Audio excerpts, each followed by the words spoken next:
Okay. It's an honor to welcome Hall of Fame broadcaster to Questions for Cancer Research today.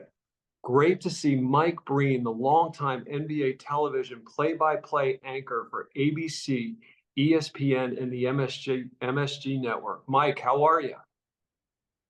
Good, Chris. It's great to see your face. It's great to talk to you. Thanks for having me with you. Yeah, no, it's great to see you. I really appreciate you coming on here today. We've known each other for a while, both have Westchester, New York County roots, so great. Mike, your longtime history with the game of basketball is incredible. I greatly look forward to hearing some valuable insights from you today. And here we go. The Villanova or Nova Knicks were really fun to watch this past season. Mikal Bridges will be joining his former campus mates Bronson, Josh Hart, and Dante DiVincenzo this coming year. I can't remember any other college program being reassembled to this degree in the NBA. Mike, can you? You know, over time, there's always been like a handful. All the great UCLA players. There was times when some of them played together in the pros. Kentucky had the same thing. A few Carolina had three or sometimes maybe even four guys. So it's happened before, but right now it isn't. And what's so interesting is not only are they, they were teammates there, but they won national championships together. They all talked about playing together in the pros. And it was kind of like one at a time that the Knicks assembled. And now, as you mentioned, with Bridges coming on, and anybody that watches the game and knows the game, you see instantly on the court the chemistry that they have because they've been through the wars together, multiple NCAA tournaments. And that for me is the most fun. And, the kidding and the razzing that they do off the court, you can see these guys can say anything to each other. Nobody gets offended. But I love watching.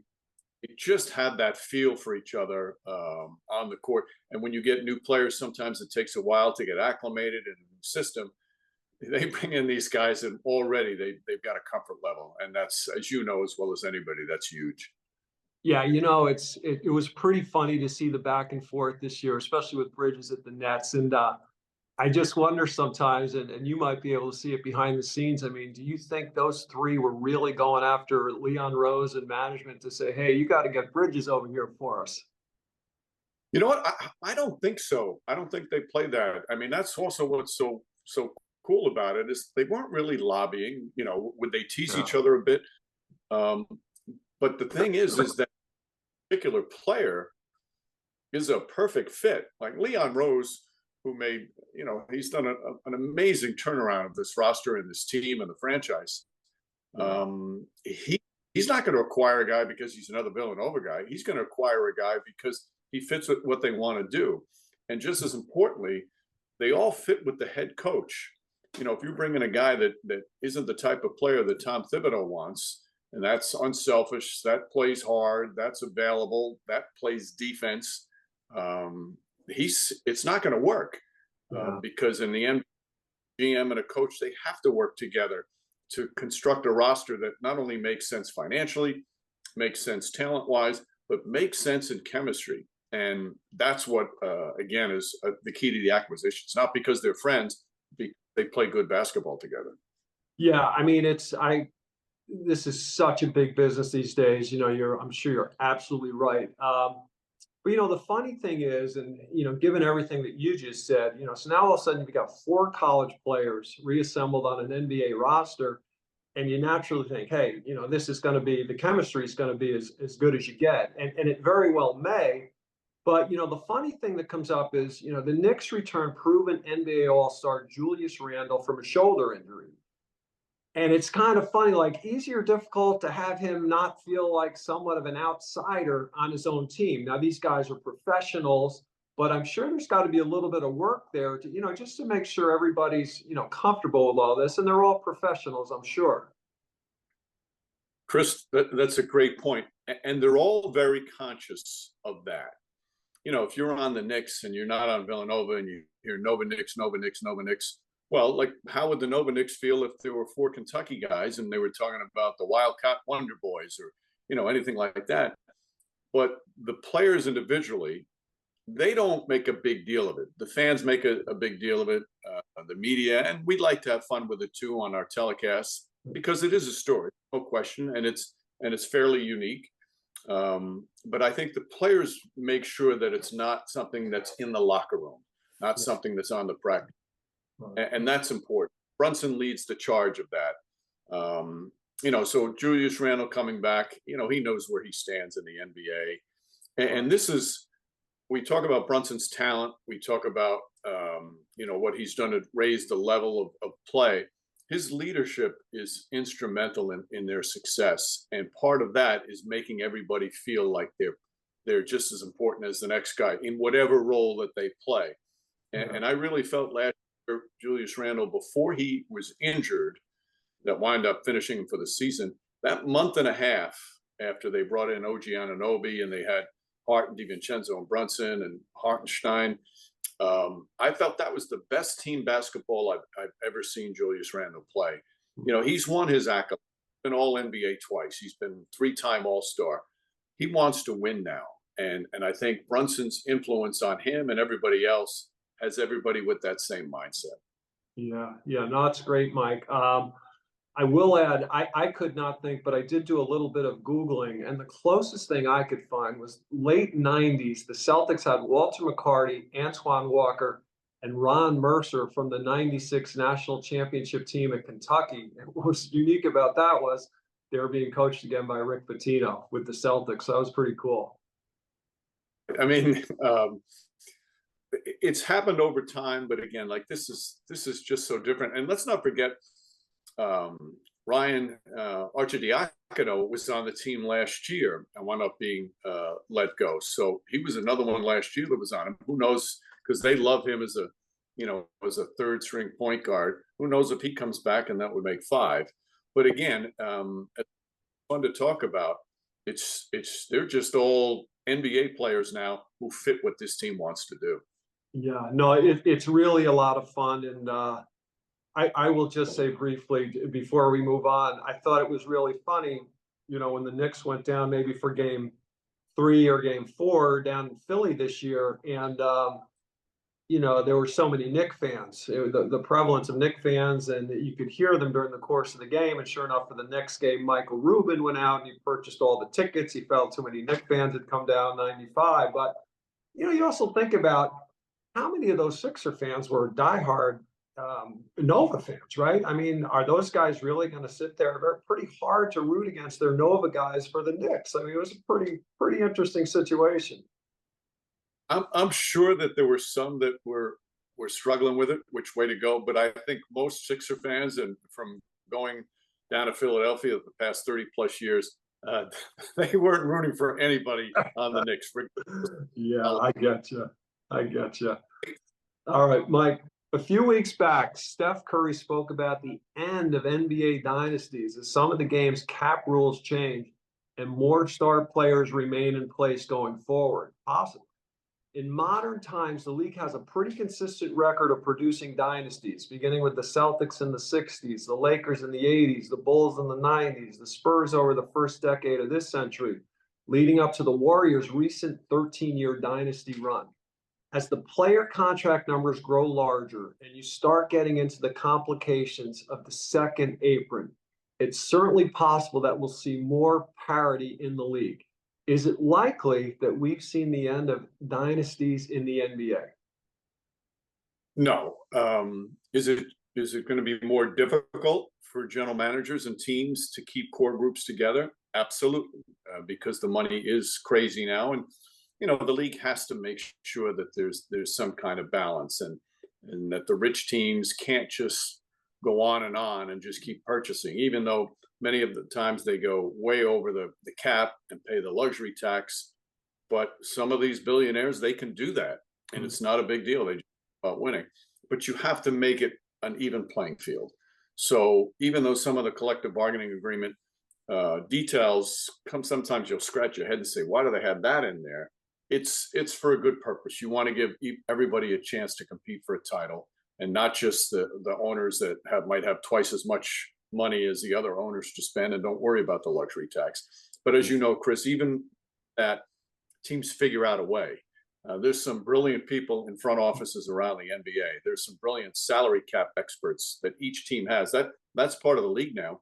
Every team has like a salary cap expert, and they figure out ways they can do these things, keep their team intact. It's harder than it was in the past, but it still can be done.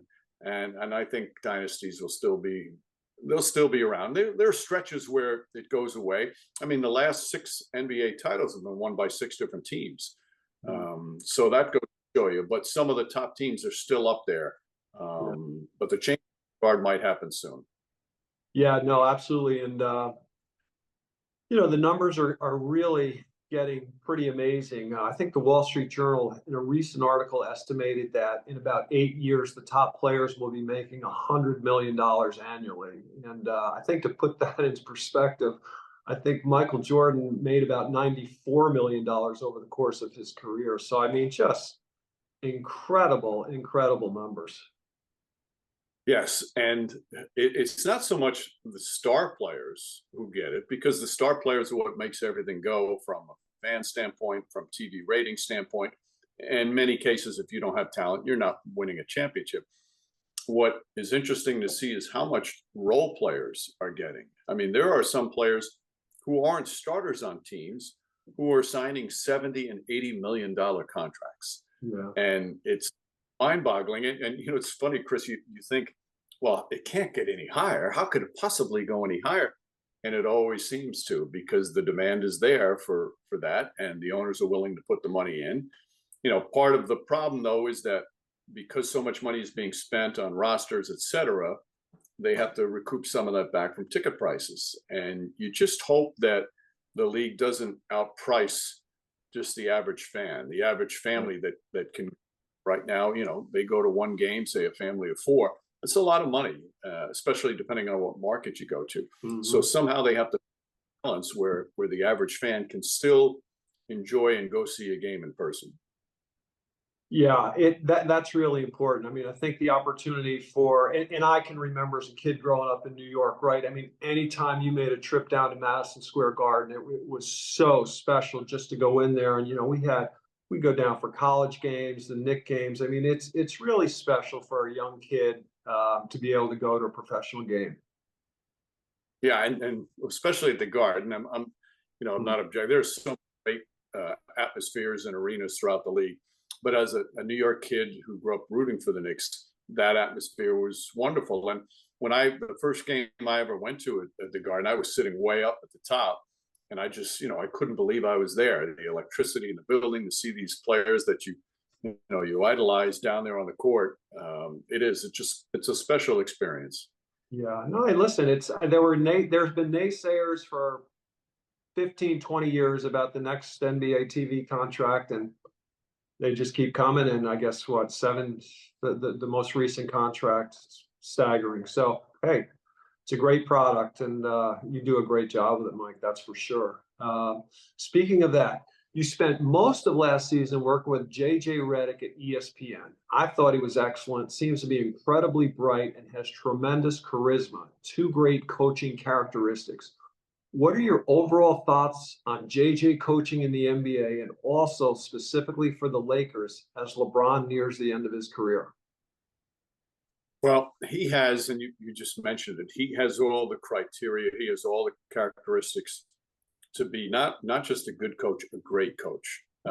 His love of the game, his knowledge of the game, the way he sees the court, like just, watching him play, but now sitting next to him for a half a season and watching what he could see that I certainly couldn't see, all the things going on. It's all right there. And, we sit down with players all the time. We sit down with coaches all the time before the games. And the respect that other players, and I'm talking top players, have for him and his knowledge, the respect that coaches have, was really, it further showed me like how his knowledge of the game is just, it's so fun to watch. It was so fun to listen to. He taught me a lot about it. You never know how a guy's going to do it. It's his first coaching job on any level outside of coaching his kids. And you never know. But I think he's got the ability to be one of those guys who's going to be a great coach for a long time. Coaching LeBron James is not easy. especially a superstar later on in his career, because he's such a dominant personality. Clearly has a lot of say of what goes on with each team. But because of that podcast that those two did together, there's a mutual respect there that is going to be essential for it. Now they'll have their bumps. That happens all the time, and you played for that sometimes annoyed you, and coaches that sometimes got annoyed with you. That's part of basketball.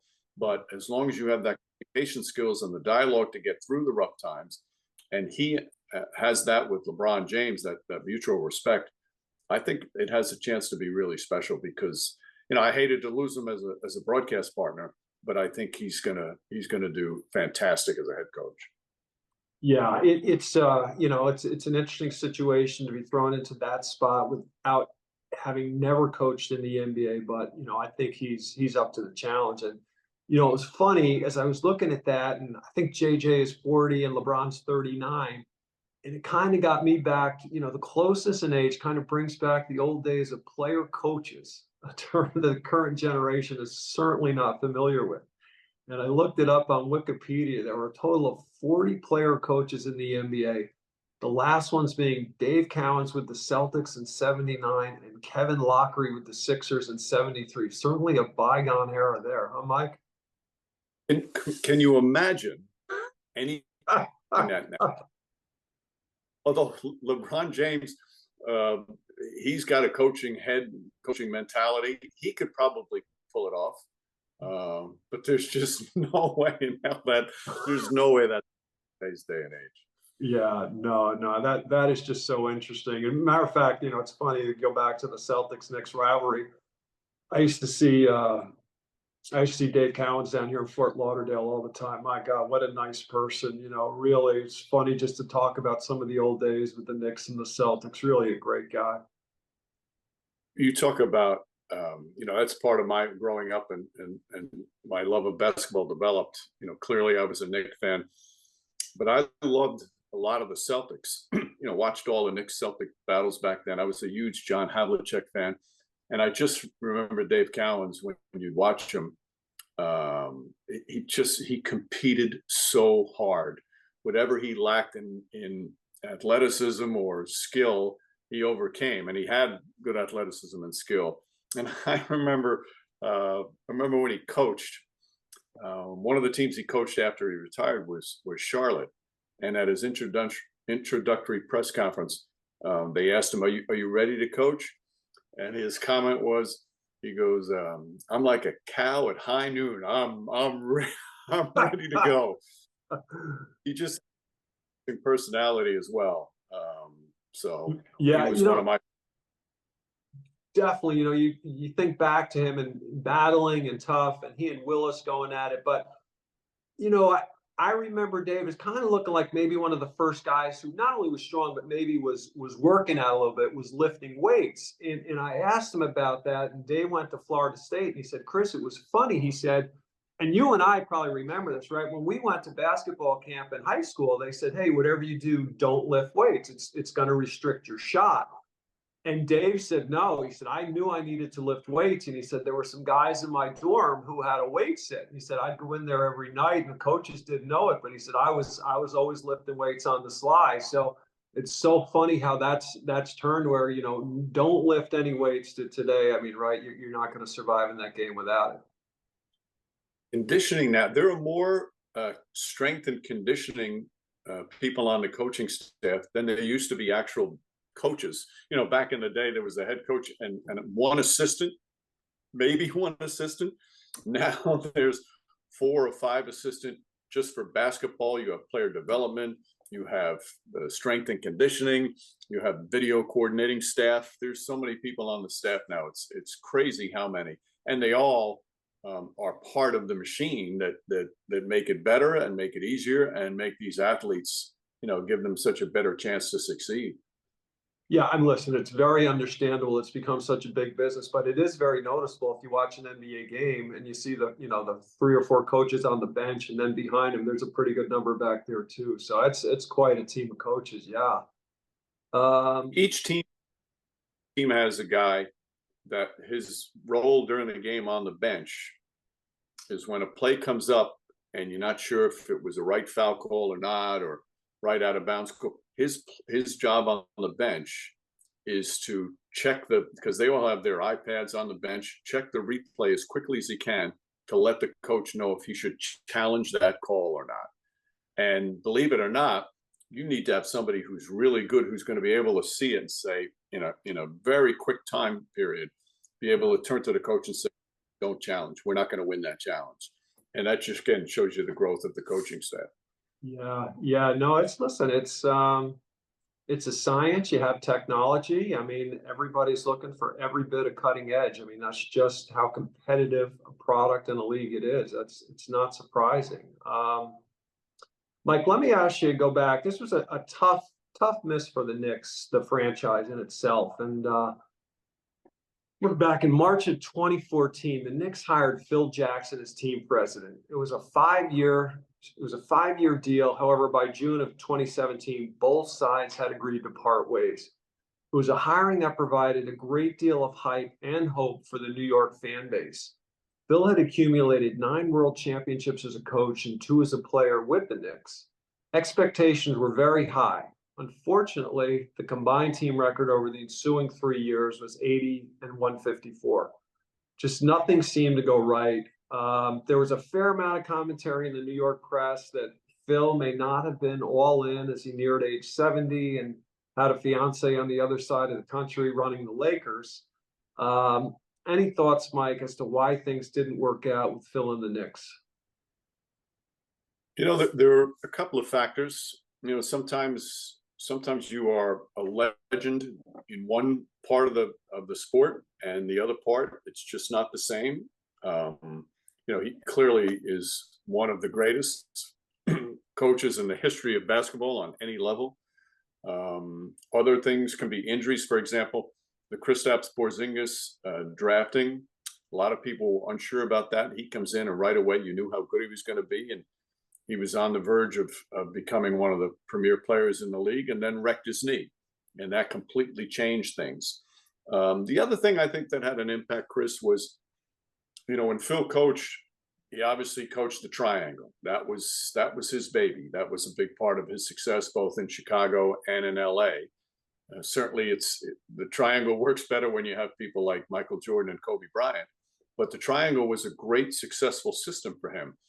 And even though he wasn't coaching, he kind of wanted his coaches to do that. He wanted them to play that triangle. And I think sometimes that can be difficult to ask a coach to run a system for something that's not really theirs and not ingrained in him. And I think sometimes that was a little bit of a battle for them and the coaching staff. And it just never worked out. It was a shame. I remember, because when he came to the Knicks, there was such optimism. There was such hope. He's going to bring that championship pedigree. But for various reasons like that, it just never worked out. Yeah, it was tough. I mean, it set the franchise back, right? I mean, it was, I said the 3 years because that was kind of during Phil's tenure, but there were a couple more tough years after that. I mean, as you said, there was such hope in New York. Phil had been so successful, kind of the prodigal son coming back, and won 2 championships with the Knicks. It was a great story, and was just a kind of a tough period for the franchise and fans that, it just didn't work out better. Yeah, it's a shame, because he was such a part of one of the great teams in NBA history, and championship with the Knicks, that you hope he was going to have that same magic. Yeah. Okay, Mike, we're going to ask you a good question here. You broadcast NBA games for ABC, ESPN, as well as Knicks games on the radio and on the MSG network as well. NBA teams play an 82-game regular season schedule. So if we say, including the preseason and playoffs, any estimate as to how many games you broadcast last season? And I know the answer is going to be staggering. Yeah, it's been over 100 each of the last, I guess, 20 to almost 25 years, I suppose. Chris, it's funny. I never really count them. I never want to count how many nights I'm away from home in a hotel doing games. But it's because it's part of the job. but I love it so much. And you do a lot of regular season games, and then you just I've been so blessed to be able to call the finals for the last quite a number of years, and to be able to be a part of that and see, because you see all the sacrifice and the work that goes in from each team. Then they get to the playoffs, and it's a whole new season. It's like a different sport almost, the playoffs. And to be able to see those big games, those are the best. People say to me, "Oh, do you get tired at the end of the season?" No, I get energized because it's the most important games when you get to the conference finals and then the finals. Between the crowd and the players and the energy, it's impossible not to get crazed. But when the season is over, I am glad to get some rest and not to get on airplanes time and time again. But it's just been for me all these years. It's a privilege to call the games of these tremendous athletes and to be able to document, the amazing things that they do night in and night out. Yeah, I just 2 days ago spoke with Jim Nance, and one of the things we spoke about, because I was so envious and always in awe, is that he would go straight from courtside at the Final Four to the 18th Tower at Augusta National. And I said, I'm sure that's got to be exhilarating but exhausting. But I was saying, and I was really thinking about Augusta National. I mean, that level of intensity, right? That level of golf history, and he's right there. He's got his finger on the pulse. I mean, I can only imagine how energizing that is to go through it. I'm sure at the end of the day, he's exhausted by the time he gets home after that. But I mean, what an absolute experience, and no different for you sitting courtside for the NBA Finals. I mean, this is really, really big time stuff. The only difference, and I have such mad respect for Jim, both personally and professionally. He's one of the greatest to ever do it. To do different sports, I mean, he does the NFL, and then he does college basketball, then he does the Masters. I'm a one-trick pony. I just do NBA basketball now. I did the NFL back years ago. I did college back years ago, both football and basketball, and I loved it. And quite honestly, I do miss calling those kind of games. But the announcers today, and there are so many of them, that so seamlessly go from one sport to another and have such command of the sport and know the background. That's what I'm in awe of. And for me, life's a little simpler with just the one sport. I decided years ago that I didn't want to work year round because I wanted to spend more time at home. When the kids were certainly smaller, I have now 3 adult children. But that's what impresses me is those who can do multiple sports and do them so well. There's a lot of great announcers out there who do that. Ian Eagle and Sean McDonough and Kevin Harlan, and there's Mike Tirico. I mean, I can go on and on and on and on about all these that do multiple sports, and that just blows me away how good they are. It's so many different sports.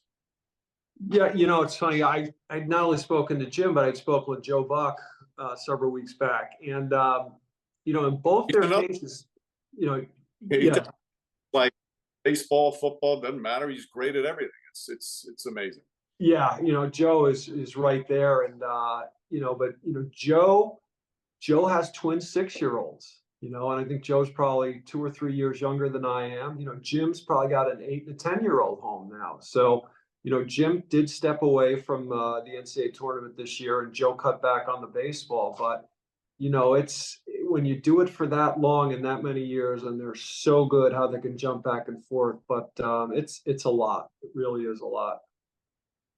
For me growing up, the announcers that I loved and had impact on me, obviously being a New Yorker, Marv Albert, the greatest basketball announcer of all time, but he did multiple sports. I was a huge Dick Enberg fan. I loved Dick Enberg, and he seemed like he could do any sport without a problem. Al Michaels is one of the greats of all, even going back for Kurt Gowdy, people like that. I love Vern Lundquist. We all did so many, and now some of these, that you mentioned, Joe Buck and Jim, and these are the type of announcers that years from now people are going to say, "Wow, those are the ones that I grew up," like me talking about Marv and Dick Enberg and all those types. Yeah, no, there's going to be a fair amount talking about Mike Breen too in the history of the NBA. That's for sure. Speaking of which, Mike, I'm going to put you a little bit on the spot here, if that's okay. What's your stance as far as NBA goats? One or two, MJ versus LeBron? I refuse to ever get involved in that debate. I know it's fun for fans, Yeah. but the way I look at it, Chris, one of my favorite phrases, and I don't know who originated the phrase, but the one I heard it from first, I don't know if you remember who Tom Konchowski was. Tom Konchowski was the #1 high school basketball recruiting expert in the country for many years. Unfortunately, he passed away a few years ago.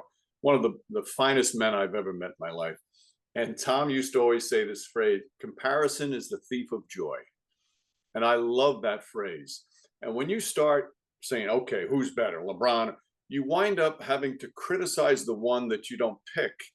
And we're criticizing one of the greatest to ever play the game. I never understood that. And the other thing is, every era is different. LeBron James is the greatest player of his era. Kobe Bryant, you can say in his era, was there. Michael Jordan, certainly. Go back to Kareem, go back to Wilt, go back to Bill Russell. The game is so different. It was played differently 20 years ago, 40 years ago. It was coached differently. It was officiated differently. To compare eras and say he's better than that player or that player is the best of all time, I can't do it. I can't definitively. If you want to tell me that you think Michael Jordan's the greatest of all time, I'm going to say can't disagree with you. If you tell me LeBron James, can't disagree with you. You say Wilt Chamberlain. You can't. I can't disagree with any of them. They are all legendary, generational type players. That to me, it's impossible to pick one over another. The way I always phrase it is, somebody asked me, "Do you think LeBron James?" Because I've called so many of his games, and it's been an honor to call his games. Do you think he's the greatest of all time? I say I can't say that. What I can say is he takes a backseat to no one. Yeah. No, it's so hard to say, and it's maybe for somebody like me who grew up watching Jordan, and just was unbelievable. I was fortunate enough to play against him when I was in college. I was a big Carolina fan growing up, so I was always a big fan. And he was just amazing. And LeBron has been so good. And I kind of had in my head, like, well, when Michael first came into the league, he wasn't that good of a shooter, and he improved his game. And he's a better three-point shooter than LeBron is. Well, within the last couple of days, I pulled their stats, and these guys are both 33, 34% three-point shooters. So I don't know. It's a great thing to talk about, and it's funny to talk about Coach Konchowski. He used to be our counselor, one of our counselors way back at Jack Hurd's basketball camp. So just amazing from the New York area. But the only other thing I'll say quickly is it's interesting that Michael spent 3 years under all-time great coach Dean Smith. And LeBron went straight to high school. Maybe if he had spent time in college, I think there was some speculation maybe he would have gone to Ohio State.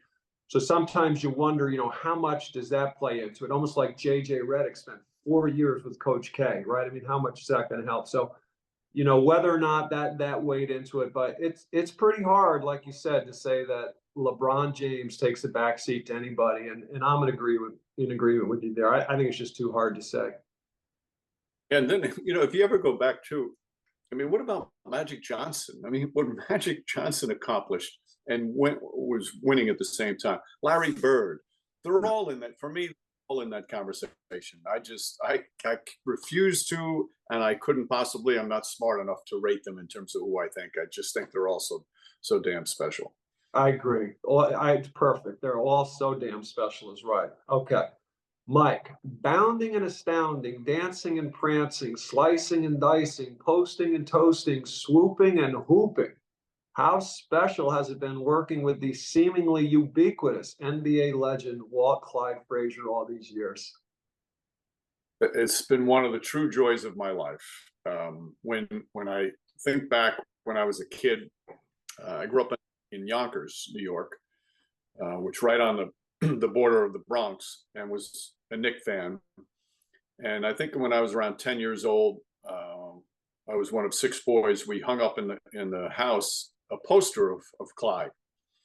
Now, my mother, who's going to be 92, she still lives in that house I grew up in, and the poster is still up. That's So awesome. for me, where here's this one of my sports heroes, then he became a co-worker, then he became a partner, on-air partner for so many years, and then has become this lifelong friend.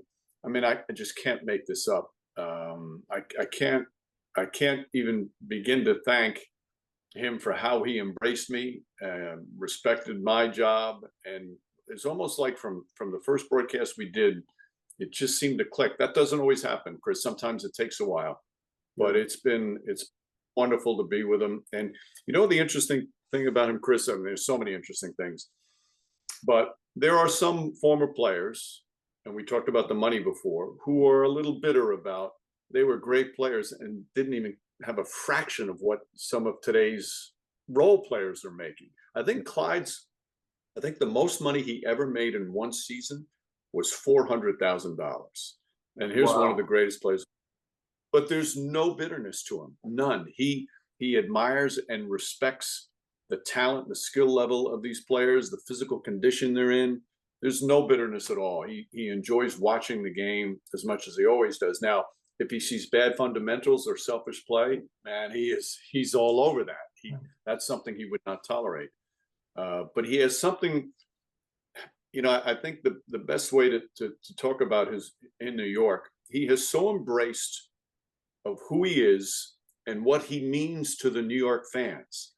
I mean, he's been idolized in New York for almost his entire adult life. You think about it, he comes to New York when he's 22. So that's over 55 years ago. He's 79 right now. So for 5 decades, he's been this New York icon. And if you see the way he reacts with fans, and how much it means to them, and he knows that he has this responsibility to be that way with people because it means so much for them to meet him. It's truly been wonderful. It's been a treasure being able to work with him all these years. Yeah, no, he is just amazing. And as kids growing up, you were up in Yonkers. I grew up 10 minutes, 15 minutes away in White Plains. You know, we were such big fans. And I kind of like going back to, Game 7 in 1970, with Willis coming out and getting everybody fired up. And, at the end of the day, I think Willis maybe scored a couple of quick baskets, but really couldn't play much. I mean, his knee was that banged up. But maybe what gets lost a little bit was, Clyde scored 36 points with 19 assists, to lock up the championship. I mean, just that's really one of the, all time. We're going to talk a little bit about all time performances at Madison Square Garden. That's got to be right up there. Oh, it's one of the greatest game sevens in the history of any sport. And, but he also talks about what Willis coming out meant to that team. And Willis was Clyde's role model. You think of this great player, his respect and how he revered Willis never changed, even when they gone on into their 70s. And when Clyde was, we were on a flight to a game, and we knew that Willis wasn't doing well health-wise, and we got word that he had passed. And I was asked if I would tell him. We were on the plane. We didn't want him to find out on the internet. So I said to him that he called him the captain. I said, Willis passed away this morning. And in all my years working with Clyde, that's the only time I've ever seen him cry.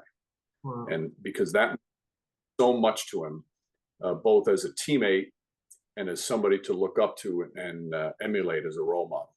Yeah, that's really special. I mean, we won't lament too much that, when we were whatever age we were in 1973, and we thought those Knicks championships were just going to keep flowing. Maybe Coach Tibbs and the NovaKnicks have them going in the right direction. But let me get you moving here. Mike, I consider myself extremely fortunate to have witnessed all of Michael Jordan's career, but feel that the 1980s Celtics-Lakers rivalry was the most entertaining NBA hoops that I've ever seen. What would you say has been the most entertaining NBA era for you? Each era has been so different. The stretch, and other NBA fans might think differently. that stretch where the Warriors and the Cavs played in the finals every year in a row, it seemed like that was pretty impressive because it's so hard to get back there. It's so hard to get to the finals. Yet these two teams, were able to get there and led by two of the all-time greats, and Steph Curry and LeBron James. I don't know if I have a favorite ever. I love the Knicks back in the mid '90s. The brute strength of Ewing and Oakley and Starks. That was great. Some of the best, most enjoyable basketball to watch were the Spurs with Duncan and Ginobili and Parker. They just played such beautiful team basketball. So that was a part of it as well. And even this current era, to see these different teams win a championship, and often the key player is an international player, whether it's Jokic or Giannis Antetokounmpo, to see how the game has grown so much, where the MVPs and the team that leads into a title comes from Europe or from other parts of the world. So I don't know if I have a favorite, because each one is so different and so much fun to watch. Yeah, no, it's been really entertaining, and it's funny because as I started to think back this week about how much I like the Celtics Lakers series and Magic versus Bird, and going back to Indiana State versus Michigan State, the '79 national championship game. And I remembered when I was you would probably remember this, when I was a sophomore in high school, and I remember Sports Illustrated came in that fall, and on the cover was Magic, I think in top coat and tails, doing a reverse dunk. And it was about this class that he was in called the Super Softs. And I had never heard of Magic or Irvin Johnson at that time, but I mean, it was an amazing class. It was Magic, Kelly Tripucka, Jeff Rulin from Iona, Danny Ainge, Albert King, Jeff Lamp, Herb Williams, Darnell Valentine from Kansas, and a few others. But I remember reading about this guy. He's 6'8" and he's a point guard. And it was staggering. I'm like, I can't imagine anybody 6'8" being a point guard. Back at that time, if you were 6'8", hey, go down on the block, wait till somebody throws you the ball. If not, gather as many rebounds as you can. And it was so game changing. Whereas if you look at the big men in today's game, right? I mean, they can all shoot the three, they can all handle, they can all pass. But that to me was one of the biggest changes in the game of basketball when I heard that there was a 6'8" point guard. Well, Magic and Bird changed the direction of the league. They were both so popular. Magic's charisma was as much part of why people loved him so much, with that great smile. But I always think, Chris, that those two, for as great as individual talents they were for what they meant, both of them, their only goal was to win. If they didn't win a championship, it was such disappointment for them. And I think that's part of what helped. They brought back the team aspect of basketball. And, I still, that's what made me fall in love with basketball, was the team aspect, how 5 players working together. If they work together, they can beat another team that has a collection of talent that far exceeds them, but because they work so well together. And I think with Bird and Magic, that's what was so special about them. Yeah, they were fun to watch. They were two of the greatest to ever play the game, but they were all about winning championships and winning the whole thing. Yeah, no, they were so special. Let me get you.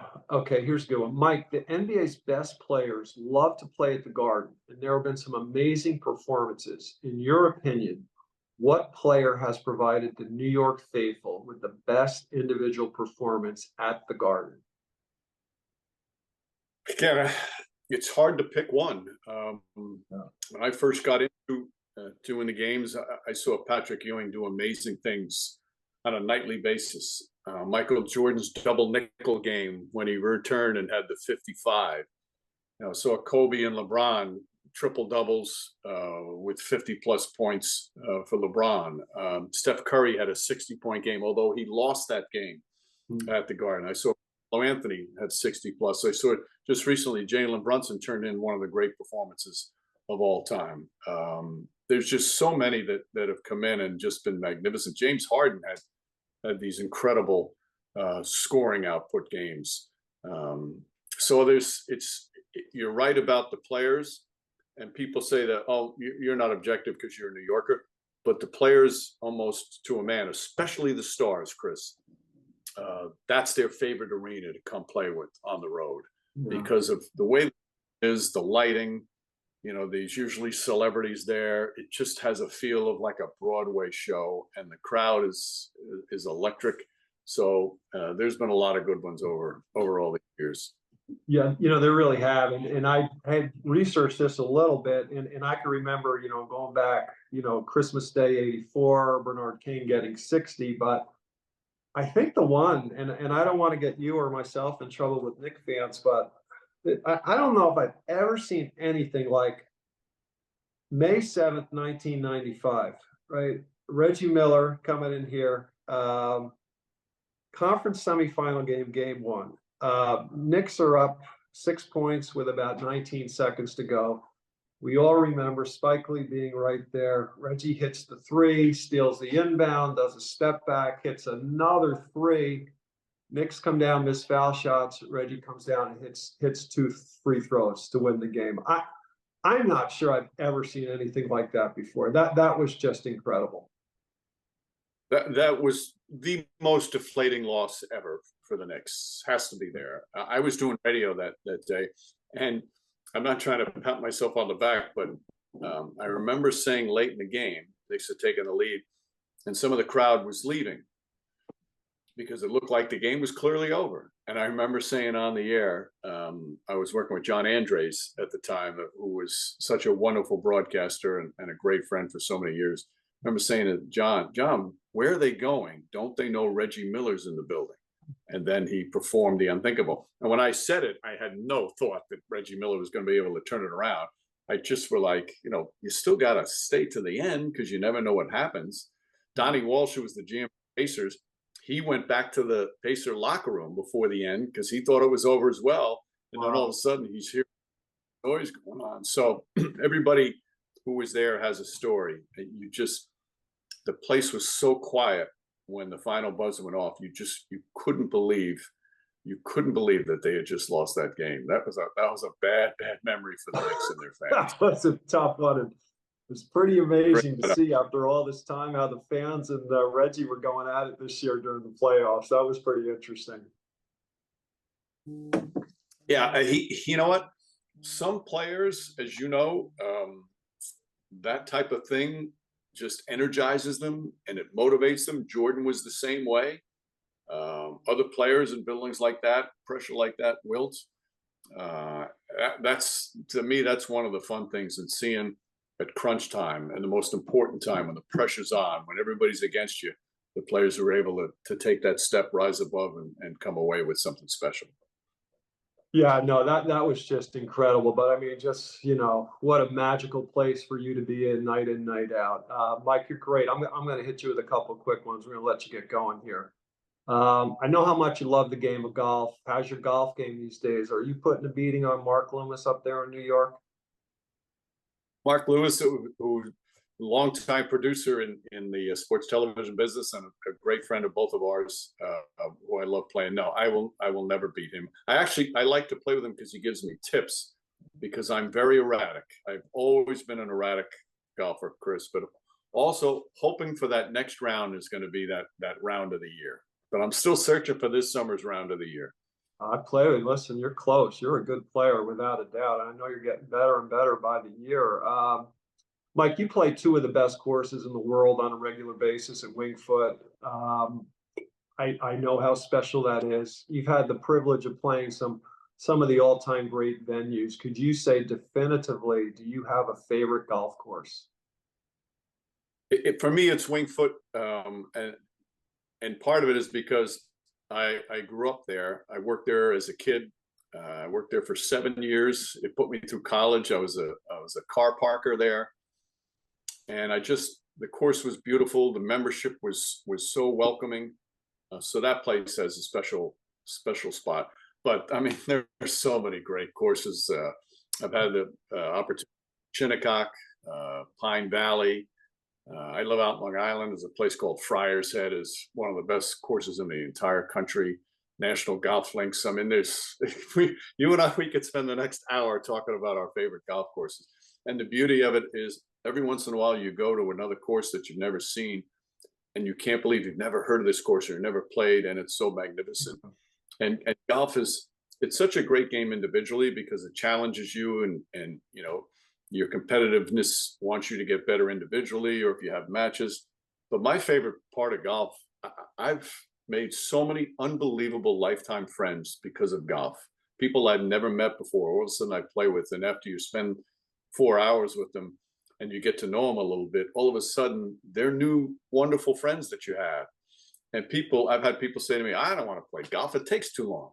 Well, to me, that's the beauty of golf, is that you get a chance to be out there for 4 hours. Most people aren't on their phones. The phones are in their bag or back in their locker or whatever.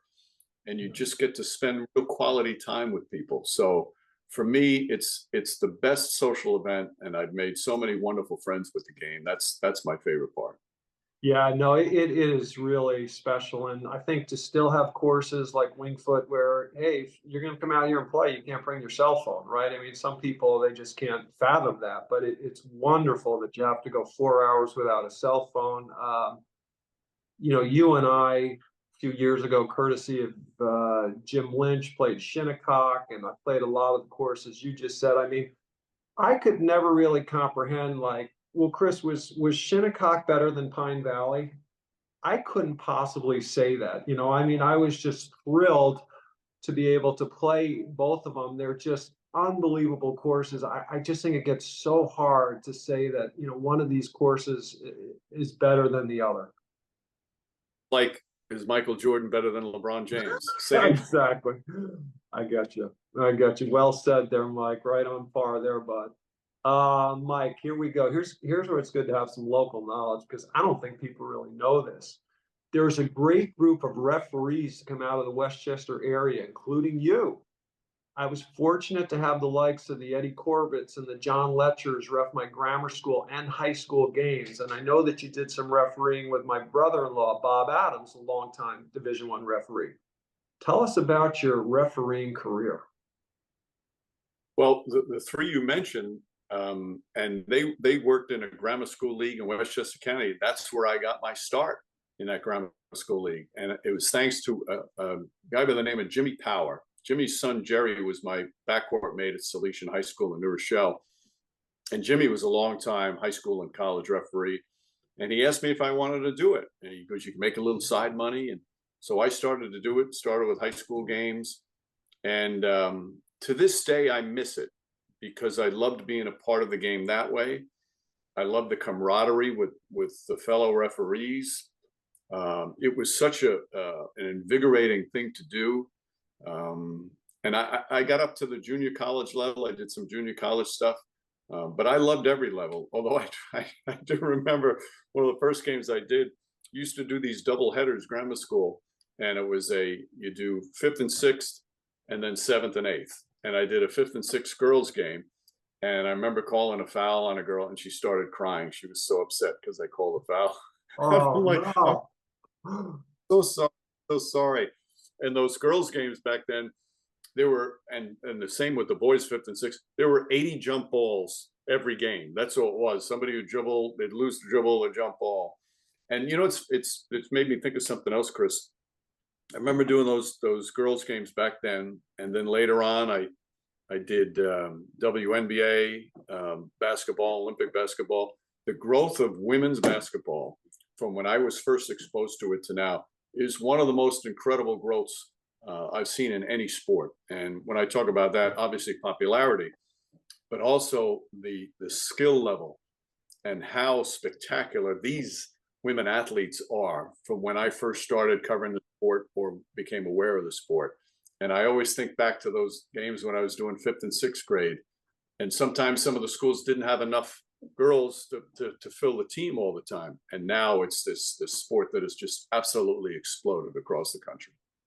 Yeah, you know, it's funny. I was thinking about that, and in the interest of time, we just didn't get a chance to get to it. But, you know, your network, I don't know if it'll be 10 or 15 years from now, we'll do a 60 for 60, right? And they'll go back, and Caitlin Clark and, you know, her games against LSU and Angel Reese, but they will actually document, the increase in fan attendance, TV viewing for women's game. I mean, it's unbelievable what's going on with the numbers right now. No, it's exploded in every single way, like you said. Yeah, yeah. Mike, we're going to let you get going. Hey, thank you so much. We really appreciate it. And I'll say one quick thing. I mean, you've been so good. It's a story that's tough. I mean, you and your family, what you guys went through with, the tragic fire in your house. I know how grateful, and you've taken so many positives away, but you and the family, everybody doing well up there, fully rebounded and full wardrobes and everything these days? Well, the only tragedy, Chris, was materialistic tragedy. There was no human tragedy. There was nobody in the house at the time. And I've said this many, many times.